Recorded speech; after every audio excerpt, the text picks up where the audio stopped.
The use of figurative expression.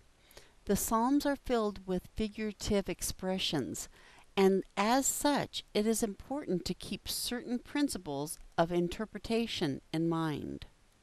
A. The figure must be accepted and dealt with as a figure of speech, not as a literal statement.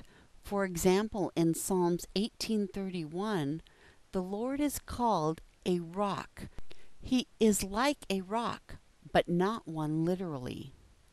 In Psalms 51:4, David says, "Against you, you only have I sinned." Yet he is confessing his sin of adultery with Bathsheba, in which he sinned not only against the Lord, but against his wife, against Uriah, and many others. David was speaking figuratively for the sake of expressing his deep grief in sinning against God, and we must allow for figurative expressions, including hyperbole in poetic writings. Doctrinal beliefs. One needs to be careful and not develop doctrinal beliefs upon what may be figurative expressions, not intended to be taken literally. B. The figure must be interpreted in light of its meaning in the setting in which it was used. For example, in Psalms 23:4, we find the well-known phrase, "the valley of the shadow of death." It is not uncommon to hear the phrase applied at funerals to the act of dying. In the setting of the psalm, however, it refers to a treacherous place, such as a steep valley where deep shadows can easily cause a misstep resulting in death, where the guiding hand of a shepherd would be very helpful to sheep to avoid death. It is therefore applicable to any time one is in perilous straits and in the need of God's guiding hand. Appreciating these characteristics of Hebrew poetry can help the Psalms become more meaningful in understanding. These characteristics can also help avoid misinterpreting the Psalms to teach doctrines the psalmist had no intention of teaching. The background material on the Psalms. Having examined some of the unique characteristics of Hebrew poetry in general, let's now focus on the book of Psalms itself. 1. The origin of the word psalm. The Greek word is psalmos, from the Hebrew word zerm, meaning to pluck. Example, taking hold of the strings of an instrument with the fingers. It implies that the psalms were originally composed to be accompanied by a string instrument.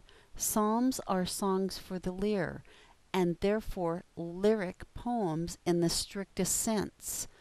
David and others therefore originally wrote the Psalms to be sung to the accompaniment of a harp.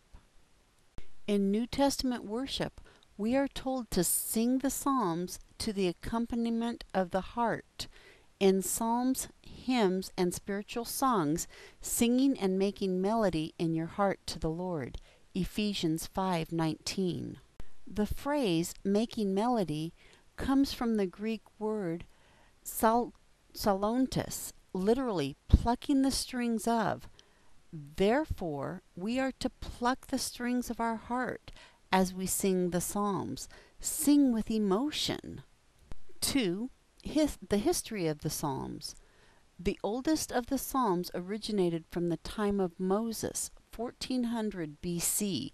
We have 3 Psalms penned by Moses: Exodus 15, 1 through 15, a song of triumph following the crossing of the Red Sea; Deuteronomy 32 and 33, a song of exhortation to keep the law after entering Canaan; Psalms 90, a song of meditation, reflection, and prayer.